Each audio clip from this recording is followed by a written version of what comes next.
So the way I looked at it, I owned the work because I paid for it. And I did all the work. I created it, so I felt like it should belong to me.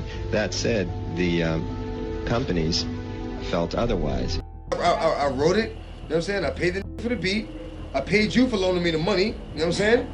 I paid you back your money. Now we splitting because you loaned me the money. But you own my I don't owe you a thing. Why is you holding on to my And that's standard. A select few of us will do well. The majority will not. We're gonna give you a $25,000 signing bonus, advance, and 2 cents off every game we sell. They know what they're doing. $50 game. You giving me 2 cents? Let me think about that for a minute. DMX walked into a club in Toronto thinking it was just another night to unwind until he saw Prince. What happened next? DMX described it to what it felt like getting schooled by your grandfather. And sat down and schooled me, I felt like a little kid. In a good way. I felt like he's the OG. Like my grandfather smacked me like, what the f is wrong with you? Now, if you know DMX, you'll know this was a man who, in his own words, could have ensured there wouldn't be a Ja Rule if he truly wanted. What could Prince have possibly said to this tough guy that blew him? Let's find out. We had a club, and Prince comes in, big security guard. We go to the side, whatever. He's like, he pointed at you and said like, yeah. You can't just say that, actually. Yeah. Chapter 1. DMX, from Yonkers to global fame. Born Earl Simmons on December 18, 1970 in Mount Vernon, New York, and raised in Yonkers, DMX's childhood was marked by hardship and instability. Raised by a single mother, Arnett Simmons, in a rough neighborhood, Earl's early years were defined by a lack of love, his mother's consistent physical and verbal abuse, and street life. He battled poverty, abuse, and neglect, and by the age of 7, was already in and out of group homes. Even then, he had a unique presence. He bonded more with stray dogs than people, drawn to their loyalty and rage. That connection would eventually shape his stage name and persona, DMX, short for Dark Man X. Not only his name, but DMX was first arrested in 1986 for stealing a dog and spent 2 years in juvenile detention. By his teens, DMX was beatboxing, rapping, and crafting a reputation in local freestyle circles. His energy was unmatched, often rapping with his hands cuffed behind his back at juvenile centers or battling MCs in Yonkers parks after dark. He wasn't just rapping, he was exorcising pain. The early life of X influenced his hardcore rap, but it wasn't only his music that was affected. DMX was knee-deep in street life, and crime interwoven into his DNA. Here's an instance given by Jermaine. While Jermaine Dupri was working on his album Life in 1942, he scheduled a recording session with DMX at a studio in New York. Wanting to turn the moment into a promotional opportunity, Dupri invited a journalist believed to be from The Source to sit in on the session and document the behind-the-scenes creative process. The writer arrived at the studio before anyone else. Not long after, DMX showed up, flanked by his 2 dogs, as was typical for him during that time. What happened next was unexpected. Before Dupri could make it to the session, the reporter had already been shaken up. According to Dupri, DMX confronted the journalist, questioning who he was and what he had on him. Without ever pulling a weapon, DMX used his intimidating presence and more specifically, his dogs, to force the man to give up everything he had. The dogs were enough. No violence, no guns, just DMX, his growl, and his animals standing guard as he told the reporter to run everything. And the man did. What was it like being around DMX? DMX was dangerous, man. Like, not dangerous, but he's like, when you around him, he's like, you don't know what's gonna happen. You know what I mean? Very unpredictable. Right. Now that you're fully briefed on who DMX was at the time, let's talk about Prince. Chapter 2. Prince. He was born Prince Rogers Nelson. And by the age of 7, he was playing the piano. It's just one of the many instruments he's mastered over the years. He's written songs for the most popular singers of the day and has gotten countless awards. This is the baddest man around. The world knew Prince for his music. His mystique and his mesmerizing style, his dressing, made him seem too surreal. But few truly grasped just how strategic, disciplined, and unyieldingly tough he was. Prince wasn't just a musical genius, he was a one-man industry. An artist, a mentor, a visionary, and a relentless advocate for control. What amazed me, perhaps more than anything else, is how often I would come in and I'd see the mic in front of the chair in a sitting position. And you'd realize he had done a lot of that stuff sitting down. By the time Prince passed, he had dropped 39 albums in 40 years. That's nearly one every year. And get this, He reportedly wrote anywhere from 500 to 1,000 songs, with tons still locked away in his vault. Prince didn't just make music, he lived in the studio. Sometimes he'd knock out a whole album in a week, or lay down a full song, vocals, instruments, mixing all in one day. It wasn't just about working fast, it was about the energy he brought. Studio engineers said he'd go for 40 hours straight, chasing the raw emotion of a track. He'd often keep the first or second take not because it was perfect, but because it was real. Oh, the stuff you'd hear coming from the door. Wow. But see, Prince he would have the one track, so if he made a mistake, he'd roll back. But so often it would be one pass, and then you'd hear him doing the backing harmonies. Now, Prince signed with Warner Brothers when he was just a teenager, and by 1978, he dropped his debut album, For You. He didn't just sing on it, he wrote, produced, arranged, played every instrument, sang every note, and even engineered it himself. Warner tried assigning him an executive producer, but Prince wasn't having it. He wanted full control, and he got it.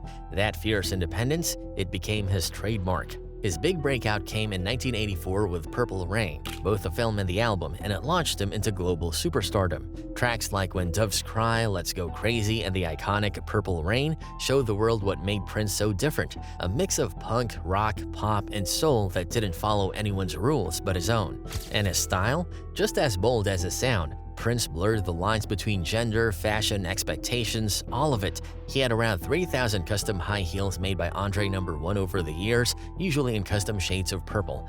These weren't just for show. They had reinforced soles built for wild, high-energy performances. He didn't care for fancy tech like 3D scanning. He preferred things handmade, authentic, made with feel, not formulas. At Paisley Park Compound, his outfits were created by in-house designers who worked off his late-night sketches and spontaneous ideas. Lace, sequins, bold shapes, and raw stitching. Prince wore it all like art. But behind the glam, he was battling his label. In the late 80s and early 90s, Prince grew more frustrated with Warner Brothers, especially the rule of one album per year. That didn't work for someone like him who could crank out songs daily. So he took matters into his own hands, launching Paisley Park Records in 1985, then NPG Records later on. By 1993, the fight got real. He changed his name to a symbol and started showing up with the word slave painted on his face, not for shock but for protest. To him, it wasn't just business, it was about ownership. It was personal. If you don't own your masters, your master owns you.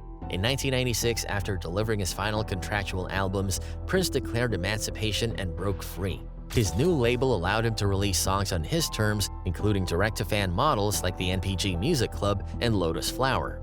Prince composed, arranged, produced, engineered, and played every instrument on many of his albums. Dirty Mind and the self-titled Prince were early examples where he handled nearly everything alone. He embraced multi-genre fusion, rock, funk, pop, jazz, electronica, often blending them within a single track. His releases from Sign of the Times through Love Sexy showcased his ever-evolving sound and prolific release schedule. He consistently performed dozens of instruments in the studio, layering tracks himself. He challenged industry norms by refusing outside producers. When Warner execs tried stepping on his debut, he kicked them out, insisting on full creative control. Every opportunity Prince had to talk about it, he mentioned how corrupt the music industry was. As long as you're signed to a contract, you're going to take a minority share of the winnings.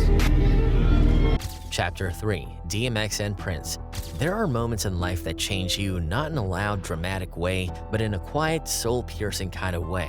One conversation, one person, one truth can make you stop in your tracks and reevaluate everything you thought you knew. For DMX, that person was Prince, and not just DMX. Cat Williams, the American comedian and actor, was also someone who saw Prince as a person he could look up to, but DMX's demeanor is not just regular. So now, imagine him standing in a club in Toronto, just enjoying the night after shooting scenes for Exit Wounds. He's in his element. The music's playing, the energy is high, and then, out of nowhere, someone walks in.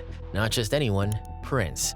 You could be wondering what a small-statured man could possibly tell a tough guy like DMX to make him say Prince blew his mind, but it was more than what he said. Known for wearing heels, lace shirts, velvet suits, and giving off this vibe like he was part rock star, part spirit, almost untouchable. For most people, Prince was this mix of magic and mystery. People didn't always know how to describe him. Was he shy, arrogant, genius, all of the above? His image had layers. Some people even joked about him. DMX said it himself. Folks used to make fun of the heels and that soft-spoken energy, sarcastically calling him Prince Gangsta. Like, how could someone wearing glitter and platforms be tough? But that's what made what happened next so unexpected. Up in the hood. It seems like Prince is a G, man. Every story we got is good. Everybody love Prince. Who didn't know Prince, but would kind of make fun of the heels. Because that night, Prince wasn't anything like the image people had in their heads.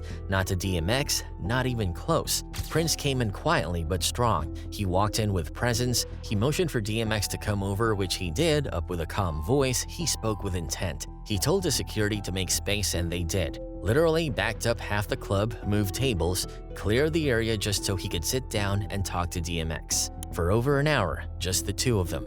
And that's what shook DMX the most. This wasn't a pop star putting on a show. Mind you, DMX has been with other top tough artists like Jay-Z and Tupac. He knew and rolled with men in charge and was linked to some dangerous groups like the Latin Kings. This was a man that was confident, in control, and wise. But Prince sat with DMX and dropped knowledge. They didn't talk about the industry, the fame, the light. They talked the real talk, ownership, life, meaning. And in that moment, all the jokes, all the stereotypes, gone. Prince didn't just earn respect that night, he redefined it for DMX so bad, years later, he is still moved by Prince. And when a man like DMX who's been through the street, the stage, the storm says that, you listen. Because sometimes the realest moments come from the people you least expect. And that night, in a club in Toronto, two legends crossed paths not with egos, not with beef, but with honesty, and something deeper. So what happened when these two worlds collided? What did Prince say? Because from the looks, DMX was doing more of the listening, no growls. Chapter 4, Masters. Companies felt otherwise, and they would always hold this contract up and say, well, you signed it. And I say, well, I understand that. It's not like I want to leave. I just want to, talk about this thing and see if we can't make it more fair. No exaggerations, but you get a story not many have heard from a guy who has had it with record labels given his unique talents. A conversation that lasted for about an hour, but shook DMX for a while. Now, one of the things they deliberated on was masters. Let's break down something that most people outside the music industry don't fully understand. Masters. In simple terms, the master recording is the original, highest quality recording of a song or album. Every copy made, whether it's on Spotify, a CD, vinyl, or a TikTok clip, is traced back to that one master file. What is it exactly that you want to be free from when you're talking about your record company? In your job, can you leave it if you want to? Yeah, I can. You can? Well, in the record industry, you can't. Now here's what Prince had been on and on about. Whoever owns the master owns the music. It's like owning land. If you own the land, you can rent it, sell it, build on it, or do nothing at all. But if someone else owns it, they make the decisions, and you just live there. In the music world, most artists, especially early in their careers, sign contracts with record labels that give the label full ownership of the masters. That means the artist doesn't control where the song is used, how much it's licensed for, or even whether it's re-released. And when the money comes in, the label eats first. The artist might get a small cut, but they're never truly in charge. Prince actively fought for this, and that was his key words if you did listen to him in his lifetime. To understand why that moment hit so hard for him, you need to understand Prince's fight. In the 1990s, Prince did something unheard of. He went to war with his record label, Warner Brothers, over the rights to his masters. At the time, Prince had become one of the biggest names in the world, but despite his success, he did not own his music. He wrote it, played it, produced it, sang it, lived it, but he didn't own it. So the way I looked at it, I owned the work because I paid for it. And I did all the work. I created it, so I felt like it should belong to me. That said, the companies felt otherwise. So Prince pushed back. When Warner Brothers refused to give him control, Prince did the unthinkable. He changed his name to an unpronounceable symbol, a literal symbol. He walked around with the word slave written on his face during performances. He stopped responding to Prince and insisted on being called the artist formerly known as Prince. People thought he was crazy, eccentric, dramatic. He fought relentlessly to gain control over his music, challenging record label contracts that exploited artists, and openly calling the music business what it truly was for many, a modern-day plantation. But he wasn't doing it for attention. He was making a statement. If you don't own your masters, you don't own your music. And if you don't own your music, you don't own your legacy. Prince went on to release music independently, building his own distribution system, even selling albums directly to fans with concert tickets. He was ahead of his time before streaming, before social media. He understood the power of going direct. He eventually regained control of his masters, but more than that, he set a standard. He showed artists that you could say no, that you could fight back. His infamous interviews and public protests, even writing "slave" on his face, made it clear he wasn't afraid to speak the uncomfortable truth. Sooner or later, he evolved, as he wasn't just going after the idea of bad deals or the faceless corporations anymore. He started naming names. He began pulling back the curtain on individuals who, in his eyes, were complicit in maintaining a system designed to strip artists of power. And one name that started to surface more than once: Sean Diddy Combs. All of these big deviants is all catching hell in 2024. It's up for all of them. It don't matter if you Diddy or whoever you is, TG Jakes, any of them. All lies will be exposed. That's all. Prince wasn't necessarily against Diddy's fame or success. In fact, he respected hustle and vision. But what disturbed him was how Diddy's affiliations, the partnerships he formed and the quiet alliances he built, were helping to reinforce the very structures Prince had spent decades trying to dismantle. He feared these moves were setting back progress for artists everywhere. To Prince, the issue wasn't about ownership anymore, it was about influence. Who had it, how they used it, and whether they were empowering artists or keeping them locked in the same old cycle with a prettier chain. Another thing that held Prince's concern was how the industries and record labels were not concerned with the contents of music, but more on the money they're making, despite the fact that value and norms are reduced. There's a disintegration going on that we really have to address. Chapter 5. Did DMX learn? Owning your masters. He explained how gave him the symbol. And he said, all about.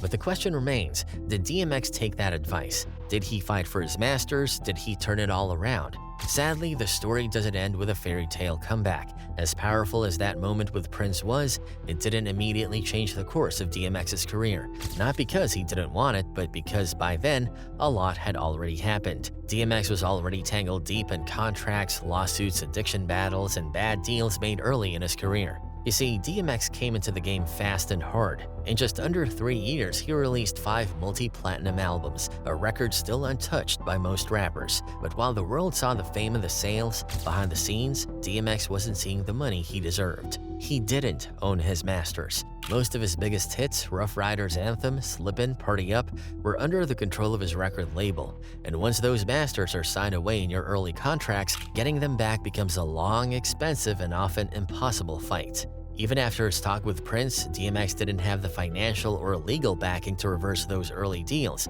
And truth be told, the industry isn't built for artists to easily take their power back, especially when they're battling personal demons at the same time. Look at this. In 2013, DMX officially filed for bankruptcy. Court documents showed he had around $50,000 in assets and over $1 million in debt. That's a heartbreaking gap for someone whose music had generated millions for others. He owed money in child support, legal fees, and taxes. He also had trouble booking shows due to his legal history, which made it harder to rebuild his income.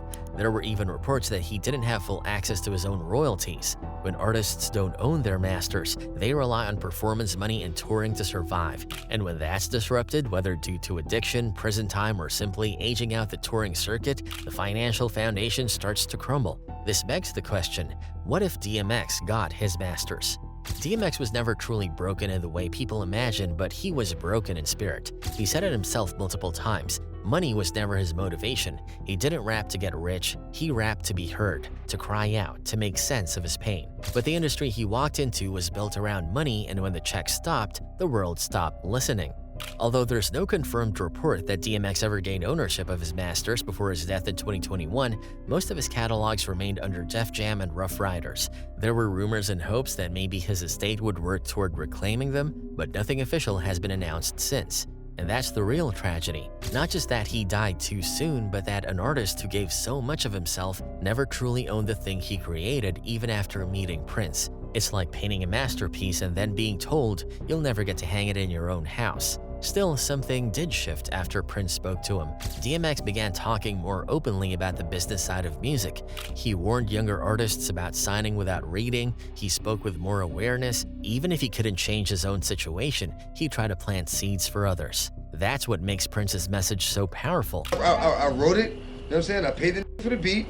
I paid you for loaning me the money, you know what I'm saying? I paid you back your money. Now we splitting because you loaned me the money. But you own my I don't owe you a thing. Why is you holding on to my And that's standard. It wasn't just for DMX, it was for every artist standing tall and the ones coming up after him. Every kid with a mic and a dream thinking the record deal is the end goal.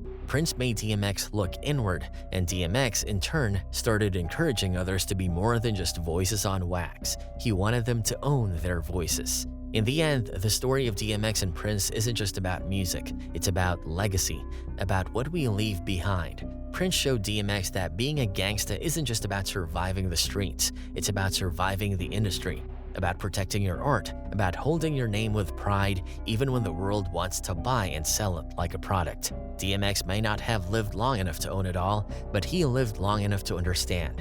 And sometimes, that shift in mindset, that awakening, is the real deal.